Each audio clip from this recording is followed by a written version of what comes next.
Hi friends, நம்ம இன்றைக்கி இந்த வீடியோவில் பறவை, அதுக்கப்புறமா குருவி, காக்கா, கிளி இவங்களுக்கெல்லாம் வெயில் காலம் வர நல்லா தண்ணி தாகம் எடுக்கும் இல்லையா? அதனால் ஒரு டப்பாவில் தண்ணி தான் வச்சுருக்கேன்.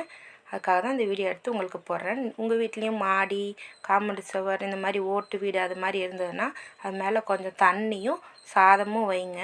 அவங்க நல்லா தண்ணி குடிப்பாங்க. இந்த டப்பாவில் தண்ணி வச்சோன்னா சாயங்காலத்துக்குள்ளே தண்ணி காலி பண்ணிவிட்டு டப்பாவை கீழே தள்ளி விட்டுட்டு போயிடுவாங்க.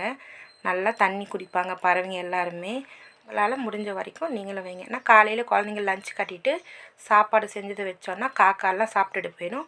அப்புறமா ஒரு 11 மணிக்கா கொஞ்சமாக அரிசியும் பழைய சாதம் இருந்தால் வச்சோன்னா அணில், குருவி எல்லாருமே சாப்பிடுவாங்க. அதில் இந்த அணில் குட்டி யாரையுமே சாப்பிட விடாமல் காலை தள்ளி தள்ளி விட்டுட்டு இவர் தான் முதல்ல சாப்பிடுவார். இந்த வீடியோ உங்களுக்கு கண்டிப்பாக பிடிச்சிருக்குன்னு நினைக்கிறேன். பிடிச்சிருந்தா நம்ம சேனலுக்கு லைக் பண்ணுங்கள், ஷேர் பண்ணுங்கள், சப்ஸ்கிரைப் பண்ணுங்கள். தேங்க்ஸ் ஃபார் வாட்சிங்.